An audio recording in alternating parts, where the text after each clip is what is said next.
ईरानी राष्ट्रपति बोले, ट्रंप हमसे परमाणु अधिकार छीनने वाला कौन होता है? हम युद्ध नहीं चाहते, सिर्फ आत्मरक्षा कर रहे हैं। हमको अमेरिका पर भरोसा नहीं है। ममता बनर्जी बोली, पीएम ने राष्ट्र संबोधन में चुनाव प्रचार किया, चुनाव आयोग से शिकायतें करेंगे। प्रधानमंत्री मोदी बोले, जिसने आरक्षण का विरोध किया उसे वोट से सजा दो। अगली बड़ी खबर आ रही है इंडिया के डिफेंस सिस्टम को लेकर। अब भारत और रूस एक दूसरे की जमीन पर 3000 सैनिक तैनात करेंगे। दोनों देशों में रक्षा समझौता लागू हुआ। दिल्ली में कांग्रेस का प्रदर्शन, मौजूदा लोकसभा सीटों पर महिला आरक्षण लागू करने की रखी गई मांग। ईरान के सस्ते ड्रोन अमेरिका के लिए बने बड़े सरदर्द। 32 लाख के ड्रोनों को रोकने के लिए अमेरिका को लगाने पड़ रहे हैं लाखों करोड़ों रुपए।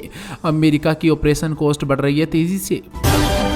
पहलगांव हमले की बरसी से पहले कश्मीर में सुरक्षा बढ़ी। 22 अप्रैल को लश्कर के आतंकवादियों ने 26 लोगों की हत्या की थी। मुख्य चुनाव आयुक्त को हटाने की तैयारियों में है विपक्ष। दोबारा नोटिस देंगे। मार्च में एक बार खारिज हो चुका है, अब 200 सांसदों का समर्थन जुटाएंगे। मार्च में घरेलू एलपीजी की खपत 13% घटी। ईरान जंग की वजह से सप्लाई हुई प्रभावित। वहीं पेट्रोल डीजल की डिमांड 8% तक बढ़ चुकी है। सुप्रीम कोर्ट ने कहा, पूरे देश में रोड सेफ्टी निर्देश जारी किए जाएं। कहा, एक्सप्रेसवे खतरे का गलियारा नहीं बनना चाहिए।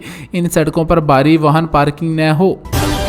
चीन में शादी बचाओ अभियान हुआ फेल। तलाक के 70% केस महिलाएं कर रही है। आर्थिक स्वतंत्रता और सामाजिक स्वीकृति में बढ़ोतरी का है असर।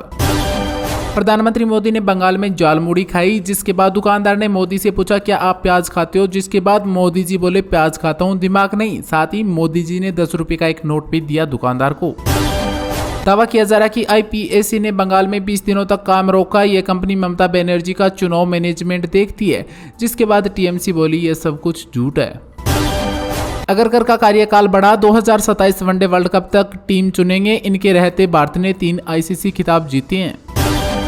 रिंकू का केस छूटा, जिसके बाद रिंकू सिंह ने 50 लगाकर कोलकाता को जिताया। वहीं राणे 12वीं बार 0 पर आउट हुए। वरुण के 200 टी20 विकेट भी पूरे हुए। चारधाम यात्रा शुरू। गंगोत्री यमुनोत्री के कपाट खुले। पहली पूजा पीएम के नाम से हुई। अब तक 18 लाख लोगों ने करवाया रजिस्ट्रेशन। महाराष्ट्र के वर्धा और छत्तीसगढ़ के राजानंद गांव में तापमान 45 डिग्री सेल्सियस तक पहुंचा। वहीं छत्तीसगढ़, उड़ीसा, झारखंड में रात में लू का अलर्ट जारी। यहां लगातार तीसरे दिन भी पारा 40 डिग्री के पार रहा। हरियाणा में वांजी की शादी में पहुंचे अखिलेश यादव। रेवाड़ी में ब्याही थी मुलायम यादव की चचेरी बहन। वहीं पहली बार घर पहुंचे सपा प्रमुख।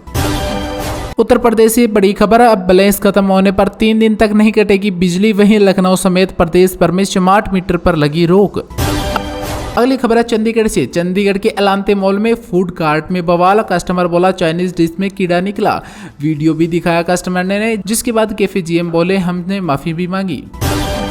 200 फीट गहरी खाई में गिरी बस। 2 महिलाओं की हुई मौत और 31 हुए घायल। जिसके बाद कपड़ों से रस्सी बनाकर कुछ लोगों को निकाला गया बाहर। वहीं इस बस का इंश्योरेंस और फिटनेस खत्म हो चुका है। प्रेगनेंसी में भी काम जारी रखेगी दीपिका पादुकोण। राका फिल्म के एक्शन सीक्वेंस शूट करेगी। दूसरी बार बनने वाली है मां।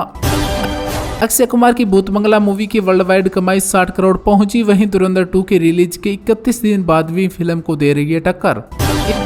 ईरान बोला, अमेरिका पर भरोसा नहीं है, हालात बिगड़ सकते हैं। होर्मुज से हमारे जहाज नहीं निकले तो हम किसी के भी जहाज नहीं निकलने देंगे। प्रधानमंत्री मोदी बोले, टीएमसी ने बंगाल की बेटियों को धोखा दिया है। ममता बनर्जी का दावा, पीएम सत्ता के लिए किसी भी हद तक जा सकते हैं। तीसरी हाईएस्ट ग्रोसिंग भारतीय फिल्म बनी धुरंधर 2। दुनिया भर में कमाई की 1748.91 करोड़ रुपए की। वहीं इस मूवी ने पुष्पा 2 को भी पीछे छोड़ दिया। सिर्फ दंगल और बाहुबली 2 ही आगे है। दूसरी बार पेरेंट्स बनेंगे दीपिका और रणवीर। कपल ने बेटी दुआ की फोटो शेयर कर प्रेगनेंसी की दी जानकारी। स्ट्रेट ऑफ हॉर्मुज पर 2 भारतीय जहाजों पर ईरान की फायरिंग। कच्चा तेल और गैस लेकर आ रहे 14 जहाज रोके। यूपी में आज लू का अलर्ट जारी। दिल्ली में भी 5 डिग्री तक बढ़ सकता है तापमान। बंगाल में भी भारी बारिश और ओलावृष्टि की चेतावनी जारी। हिमाचल में आज बारिश के आसार। 4 जिलों में येलो अलर्ट जारी। हल्की बर्फबारी की भी है संभावना। अब पीडीए की प्रेस कॉन्फ्रेंस होगी। पीएम मोदी के संबोधन के बाद अखिलेश यादव का ऐलान। हिमाचल में राहुल गांधी और खड़गे देंगे जीत का मंत्र। कांगड़ा में कांग्रेस का 10 दिवसीय प्रशिक्षण कैंप 21 अप्रैल से होगा शुरू। यह लड़ाई सिर्फ एक बिल की नहीं है, बल्कि कांग्रेस की एंटी रिफॉर्म मानसिकता के खिलाफ है, बोले प्रधानमंत्री मोदी। राहुल गांधी के खिलाफ एफआईआर के फैसले पर लगी रोक। इलाहाबाद हाईकोर्ट ने पलटा अपना ही आदेश। हिमाचल में मणिमहेश यात्रा स्थगित, भारी बर्फबारी से पवित्र झील जमी। वहीं जिला प्रशासन ने श्रद्धालुओं के जाने पर भी रोक लगाई। टीम इंडिया के टी20 कप्तान सूर्य कुमार यादव है, लेकिन अब खबर यह है कि उनकी जगह श्रेयस अय्यर को कप्तानी मिल सकती है। टाइम्स ऑफ इंडिया की रिपोर्ट के मुताबिक भारतीय सिलेक्टर सूर्य कुमार यादव को कप्तान न बनाए जाने की स्थिति में भावी कप्तान के तौर पर श्रेयस अय्यर के नाम पर गंभीरता से विचार कर रहे हैं। ईरान और अमेरिका के बीच मौजूदा 2 हफ्ते का सीज फायर 22 अप्रैल को खत्म होने वाला है। इस बीच ईरान ने संकेत दिया कि अमेरिका के साथ उसकी चल रही बातचीत आगे बढ़ रही है। हालांकि यह भी कहा है कि हम अंतिम फाइनल समझौते से अभी दूर हैं। भारत में कच्चे तेल की सप्लाई को लेकर चिंताएं गहरी हो गई है। हालांकि रात की बात है कि देश की सरकारी तेल कंपनियां आज तक भी पेट्रोल और डीजल की कीमतों में कोई बदलाव नहीं किया है, लेकिन प्राइवेट कंपनियों और प्रीमियम फ्यूल के दाम आसमान छू रहे हैं। उत्तर प्रदेश के 10वीं और 12वीं के रिजल्ट पर आया बड़ा अपडेट। 25 अप्रैल के बाद कभी भी आ सकता है रिजल्ट। ईरान ने अमेरिका को एक और चेतावनी जारी करते हुए कहा कि अगर उसके विरोधी तनाव बढ़ाते हैं तो तेहरान इसका कड़ा जवाब देने के लिए तैयार है। एनडीटीवी के सूत्रों के हवाले से बताया गया कि महिला आरक्षण से जुड़ा बिल लोकसभा में गिरने के बाद सरकार इसे संसद में दोबारा पास कराने के लिए नए रास्ते तलाश रही है।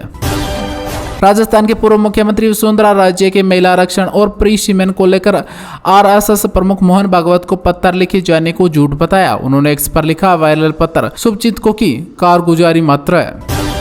कांग्रेस नेता राहुल गांधी ने प्रधानमंत्री नरेंद्र मोदी और गृहमंत्री अमित शाह पर महिला आरक्षण का प्रीशमन विधेयक के नाम पर झूठ बोलने का आरोप लगाया। उन्होंने कहा कि वे भारत के चुनावी नक्शे को बदलने की कोशिश कर रहे हैं।